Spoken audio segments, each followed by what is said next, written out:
So the next part is where we start getting interesting. So the next question, or the next piece of our circle, is how you're different. And this is an interesting one because, because I work a lot with coaches, consultants, teachers, people like that.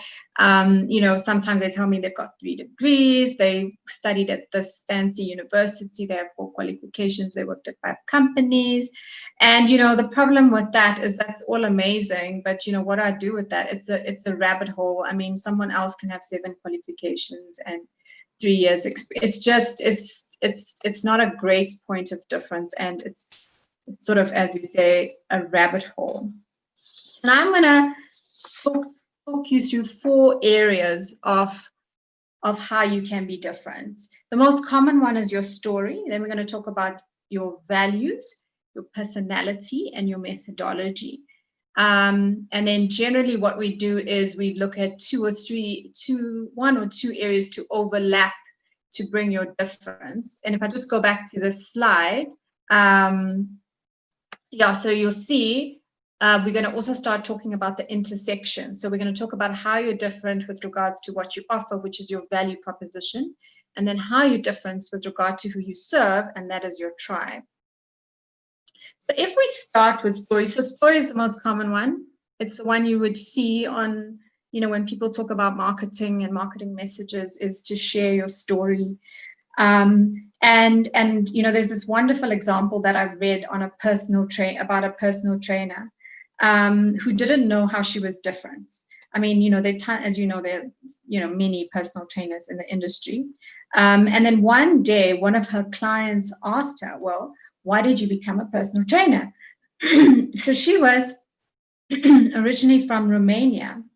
And she told this client, how she grew up in Romania and they were dirt poor. And she had 3 sisters and they had 1 pair of shoes to share between 3 sisters. And after school, each day she would borrow this pair of shoes and she would go to the gym.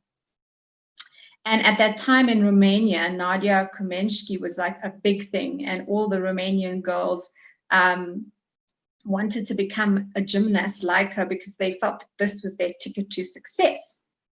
So every day after school, she would borrow those shoes and she would go to the gym. And when she was at the gym, she would feel like she could fly. She felt like anything was possible, that her dreams were possible. And in those moments, she was not this poor girl from Romania. She had the possibility to do everything and anything.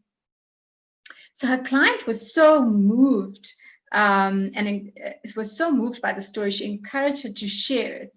And she said, like, what? And so she started to sort of hone her message and kind of craft it into what she really did was to help people find that moment of possibility in their day, that no matter how busy or how stressed they were, that moment that they could fly, to help them reconnect with themselves amidst everything that was going on.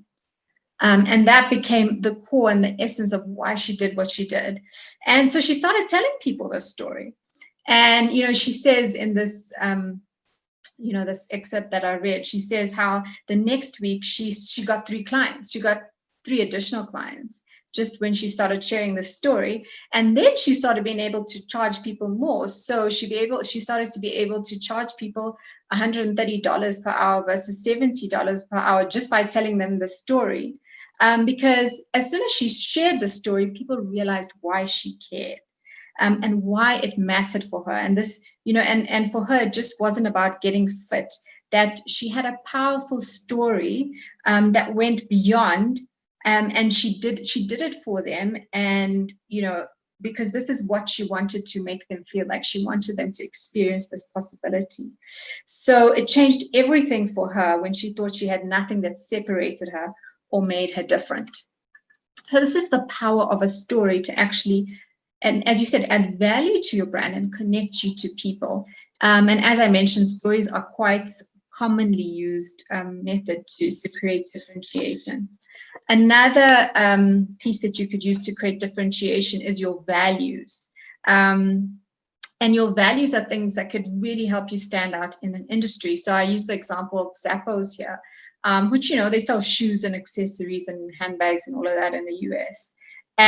But they really stand out in the industry. They're not another shoe shop or another shop that sells accessories. They really stand out because of their culture, because of the way they conduct their business. And values are basically your company culture, and kind of that unique identity that you and the people that work for you create and deliver to your customers or to your clients. And you'll see Zappos here, their values are create fun and a little weirdness, be passionate and determined, be humble. So they didn't write values like service or excellence or quality, so it's not words, it's more like a statement about how we operate and how we conduct ourselves. So, and I have another example here, which I'm sure you guys, it's quite common and you've heard. So, Steve Jobs, one of his values was to put a dent in the universe, and this is how he operated his life. And I mean, even the tagline of Apple was, now the tagline of Apple actually just escapes my mind. Think differently. Think different. Sorry, but I mean, it even extended to the brand he created and the tagline. And I mean, Apple is quite synonymous with Steve Jobs. And even though Apple is a huge company with 1 million employees, really it embodies some of his spirit. And this is what we want to put in your business: your spirit, your energy, your beliefs. And another way, the third way that we're going to look at how you're different is your personality. So I have a client. This is not her, but she's just as lovely. So I have a client, and she was raised in a very conservative, traditional home with very traditional gender roles. And she was often told as a girl, please do not embarrass the family, conduct yourself properly. And we really, I'm working with her to really help her to articulate kind of her brand and who she is, and to attract her ideal clients and stand out among the many leadership coaches there are in the market at the moment. And when we kind of dug into who she is, her story, and all of that, I just want to say that she's so. We found out that she's actually, even though she comes out as quite like polite and professional and, I don't want to say traditional, but maybe even conservative, she's actually quite feisty. She pushes the boundaries in every other areas of her life. I mean, she goes as, she's done skydiving. She's done, she's quite adventurous. She's done, quite different things. And when we delved into it, we found out that she was fierce and she was hardcore, and she had this brutal honesty, and she was really focused on delivering the impossible. And the people we found that she connected most with because of the spirit was actually visionary leaders who wanted to make a drastic change in their team's performance through culture and innovation.